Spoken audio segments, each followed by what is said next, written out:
মহানবী হযরত মুহাম্মদ সাল্লাল্লাহু আলাইহি সাল্লামকে নিয়ে কটূক্তি করায় খুলনায় উৎসব মণ্ডল নামের এক যুবককে গণপিটুনি দিয়েছে উত্তেজিত জনতা। বুধবার রাতে নগরীর সোনাডাঙ্গা আবাসিক এলাকায় এ ঘটনা ঘটে।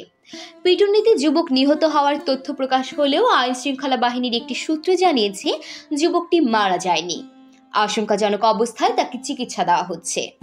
যুবকটি কোথায় রয়েছে তা প্রকাশ করতে চাননি কেউ। চাঞ্চল্যকর বিষয়টি নিয়ে সরব খুলনা। চায়ের দোকান থেকে শুরু করে সামাজিক যোগাযোগ মাধ্যমেও চলছে আলোচনা সমালোচনা।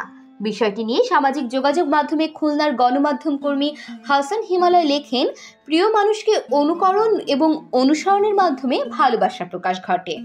আপনি প্রিয় ফুটবল দলের জার্সি গায়ে ঘুরে বেড়ান, প্রিয় অভিনেতা নেতার মতো পোশাক বা স্টাইল দেওয়ার চেষ্টা করেন, কারণ তাকে ভালোবেসে আপনি কিছুটা তার মতো হবার চেষ্টা করছেন।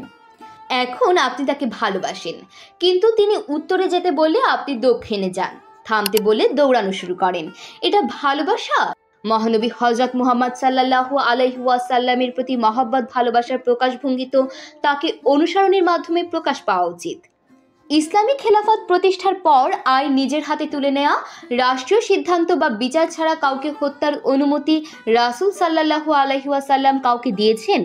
খেলাফতের রাশেদার যুগে বিচার ছাড়া বা আমিরের নির্দেশ ছাড়া হত্যার ঘটনা ঘটেছে। তাহলে নবী সাল্লাল্লাহু আলাইহি সাল্লামের ভালোবাসার নামে আপনারা যারা অতি উৎসাহী হচ্ছেন তারা ভালোবাসা দেখাচ্ছেন না বেয়াদবি? রাসূল সাল্লাল্লাহু আলাইহি ওয়াসাল্লামকে ভালোবাসার প্রকাশ ঘটাতে চাইলে আগে নিজেকে পরিবর্তন করুন, তার আদেশ নির্দেশ মেনে চলুন। মানুষকে ভালোবাসুন, প্রতিশোধ স্পৃহা দমন, রাগ নিয়ন্ত্রণ, সুযোগের অসৎ ব্যবহার বন্ধ এবং সমাজে শান্তি ফিরিয়ে আনুন। সবার আগে নিজেকে পরিবর্তন করুন।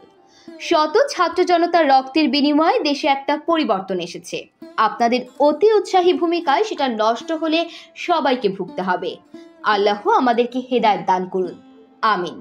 এমন তথ্যবহুল সংবাদ পেতে চ্যানেলটি সাবস্ক্রাইব করে পাশেই থাকুন। আর ভিডিওটি কেমন লেগেছে মন্তব্য করতে ভুলবেন না।